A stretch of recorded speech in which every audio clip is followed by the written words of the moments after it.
Bonjour à tous et à toutes. D'abord, je voulais vous dire que le débat parlementaire commençait sur la loi de transition énergétique cet après-midi, que j'étais bien sûr à votre disposition pendant tout le déroulé de ce débat parlementaire avec mes équipes. Et puis la deuxième chose, c'est que je présente demain au Conseil des ministres une communication sur la reconquête de la biodiversité, avec un plan sur les abeilles et les pollinisateurs. Donc, je vais vous faire le point sur les néonicotinoïdes. Donc voilà les deux éléments sur lesquels je voulais qu'on ait un échange ce matin.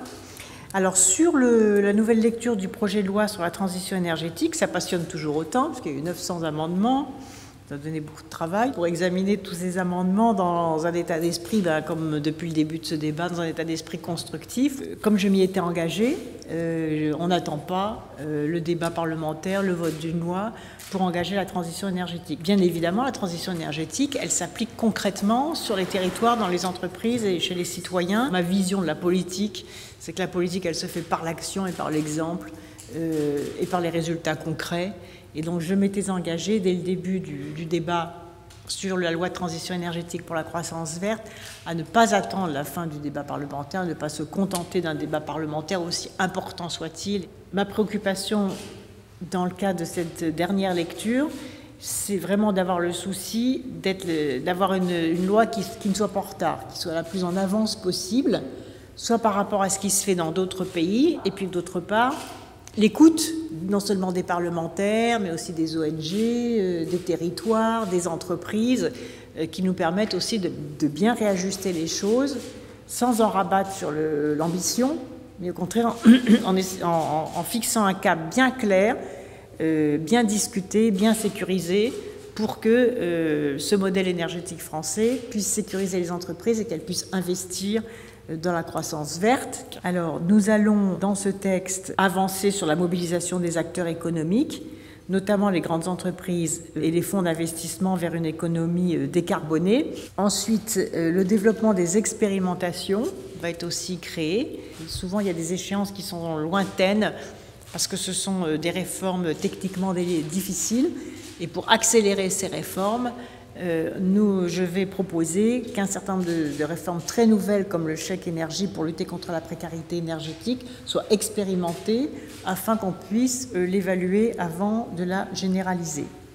Autre amendement gouvernemental qui nous permet d'avancer et d'être plus à l'offensive, ça concerne les départements d'outre-mer avec l'idée de faciliter le raccordement des énergies renouvelables grâce à des systèmes tarifaires favorables dans les départements d'outre-mer, notamment pour l'autoconsommation.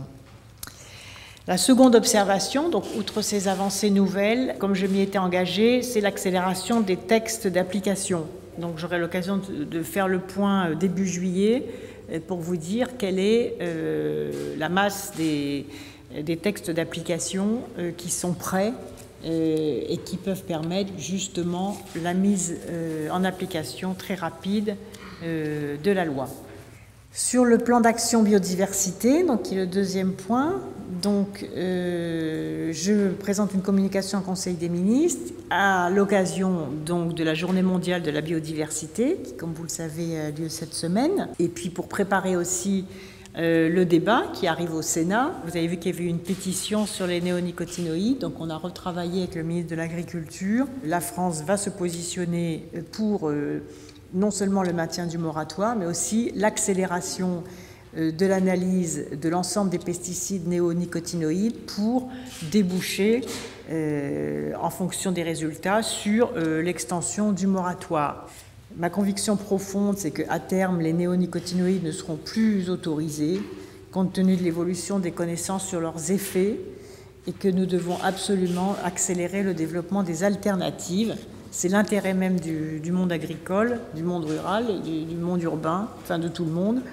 Je rappelle que les abeilles et autres insectes rendent un service gratuit de grande valeur, 1,5 milliard d'euros par an, c'est l'évaluation du service rendu par les pollinisateurs, 14 milliards d'euros pour l'Europe, et les populations de pollinisateurs diminuent dramatiquement. Donc je crois qu'il est effectivement temps d'agir. Je présenterai demain le plan national d'action en faveur des abeilles et des pollinisateurs sauvages, qui va s'appeler France Terre de pollinisateurs, avec des actions très concrètes, comme par exemple la généralisation de l'expérience du traitement des bordures des accotements routiers et autoroutiers.